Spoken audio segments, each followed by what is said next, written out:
À quoi ressemble le royaume de Dieu?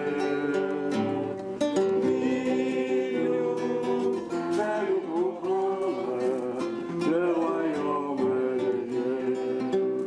Après une petite visite au Mont des Béatitudes, nous allons faire une descente à pied jusqu'au Tabqa, jusqu'à l'église de la Primauté, l'église de la multiplication des pains et des poissons, Capharnaüm.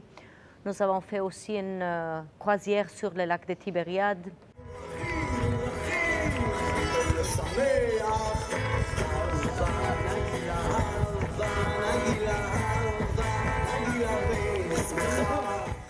Le lendemain, nous avons passé une belle journée au Mont Tabor, à Nazareth, mais aussi à Cana, où les couples ont eu la possibilité de faire une célébration de renouvellement de promesses de noces.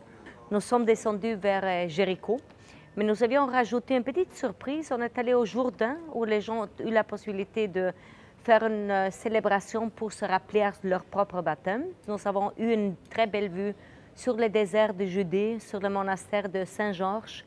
Et ensuite, rendu à Jérusalem, nous allons visiter bien sûr le mont Sion, le mont des Oliviers, le chemin des croix, Bethléem avec le lieu de naissance de Jésus.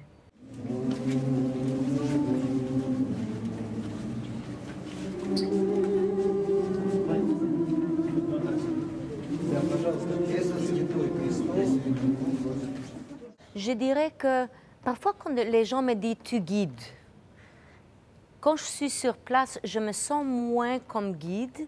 C'est comme si je partage mes connaissances, mais à travers ma propre foi. Ça veut dire que je me vois comme une partie intégrale du groupe quelque part.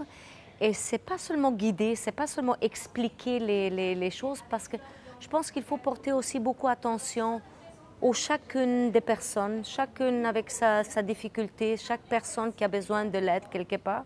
Je pense qu'une chose qui m'amène toujours à vouloir accompagner des pèlerinages, c'est que moi-même, j'ai vécu des choses très profondes dans des pèlerinages et j'aimerais partager ce que moi j'ai vécu, c'est ce que moi ça m'a donné, de le retourner aux gens.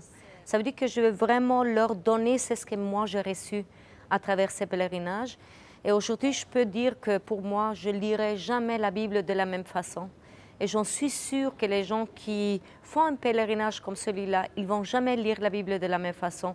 Ils vont se souvenir de chacun des lieux qu'on a visités pendant le voyage et que c'est le début d'un pèlerinage. Ça veut dire que maintenant, ils ont vu et maintenant, ils vont retourner, ils vont témoigner et ça va travailler à travers des années.